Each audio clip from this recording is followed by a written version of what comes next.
Hello, welcome back to MidEast in Depth, part of Levant TV's Press Reviews. With an ailing king, Saudi Arabia's royal succession comes into focus, as well as the kingdom's forthcoming challenges. Bruce Riedel writes in Al Monitor an article titled, "Is the Saudi succession near?"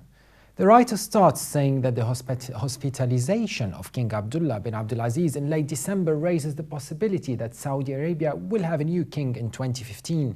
He adds the succession should be smooth. Al Monitor reports the Saudi king is 91 with a history of back surgeries. The royal palace at first said he was admitted to the King Abdulaziz National Guard Hospital in Riyadh for tests and later said he is suffering from pneumonia and is breathing with a tube. Abdullah was a heavy smoker for years and has been reported to have lung cancer. The writer then looks into the possible options for succession, starting with Crown Prince Salman, who is also defense minister, and he has been chairing the cabinet meetings for several months and handling travel responsibilities for the monarchy since 2012. Salman also oversaw the collection of private funds to support the Afghan Mujahideen in the 1980s, working very closely with the kingdom's Wahhabi clerical establishment in the early years of the war before the United States and the United Kingdom ramped up their secret financial support for the anti-Soviet insurgency. The writer then concludes King Abdullah has been the de facto ruler of the kingdom since King Fahd suffered a debilitating stroke in 1995. He then became the king a decade later when King Fahd passed away.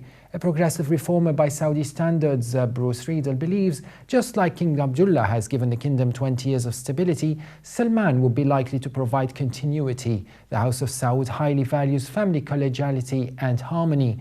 The previous Saudi kingdoms in the 18th and 19th centuries were racked by family internal squabbles that the foreign enemies exploited. And with the Arab world facing its worst crisis in decades, the royals want to present an image of stability and strength. The Washington Post Beirut bureau chief Liz Sly writes an article titled "The Rise and Ugly Fall of a Moderate Syrian Rebel Offers Lessons for the West." In Syria's chaotic and increasingly radicalized revolution, one man stood out for having resolutely moderate views, a large following, and it was widely whispered the support of the United States and its allies. Jamal Maroof, a former day laborer who until recently was one of the northern Syria's most powerful commanders, had been held by the Syrian opposition as a model rebel leader who shunned extremism and was among the first to take up arms against the Islamic State. The writer says when the Al-Qaeda-affiliated Jabhat al-Nusra group forced him to flee his headquarters in northern Idlib in November, Maroof found himself with few friends. About half of his men remained behind, preferring to accommodate the invaders than fight for their leader.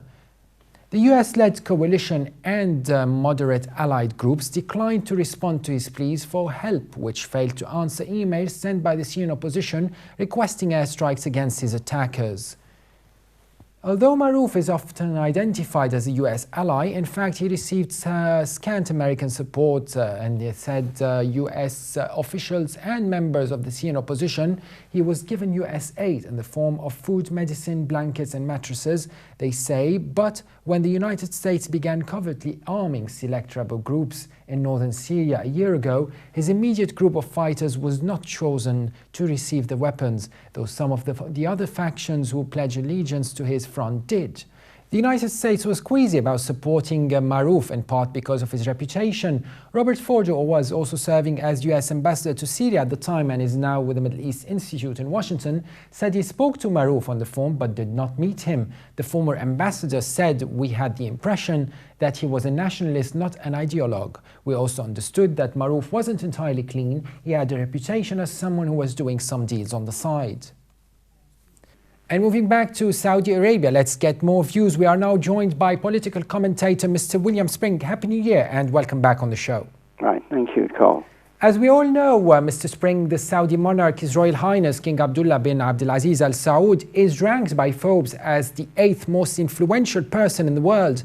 We do know the role Saudi Arabia plays in the region. Now, how is his potential absence going to affect the region? The problem is that the king has been disabled, if you like, for quite a long time, and I don't think he's been able to influence policy very much. He's been directed really by his brothers and underlings. So I don't think there's a major change in policy. The policy over Syria has been made by Prince Bandar, who backed ISIS and the al-Nusra Front. And then Prince Bandar was sent off into exile somewhere in America.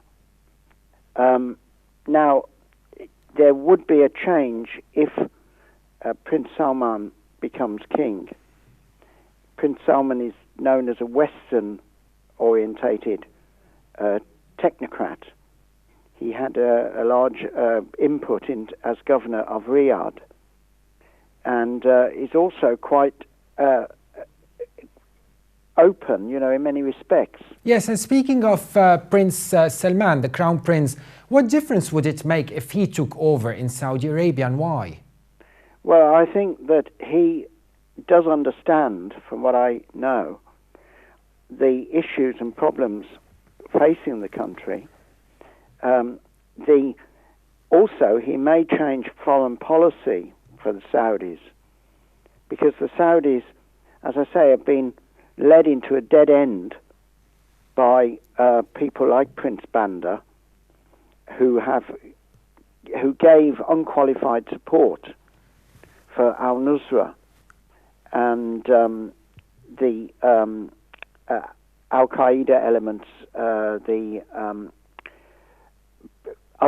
there's so many different groups, I'm just struggling now to remember the names. Al-Nusra Front, for instance, Al-Qaeda and the ISIS, obviously. Yes. Anyway, the Saudis were identified with this anti-Syrian position, and very negative type of situation also with ISIS. ISIS, as I've explained elsewhere, is in many respects an offshoot of Wahhabism. And I'm not quite sure Prince Salman would be wanting to push the ISIS agenda in the same way. One can only hope that he uses this opportunity, should he become king, to reconsider Saudi foreign policy, because there seems no point in creating mayhem, just destruction throughout the region, and making the Saudis hated by many of their American supporters. They do not want to see Christians crucified in Syria and so on. And the Saudis have now got to backtrack. Of course. William Spring, also blogger and foreign policy commentator, joined us over the phone from London. Many thanks for your participation today. Right, thank you. And for more updates, please visit us on levant.tv. You could also subscribe to MidEast in Depth on iTunes. Thanks for watching, and bye for now.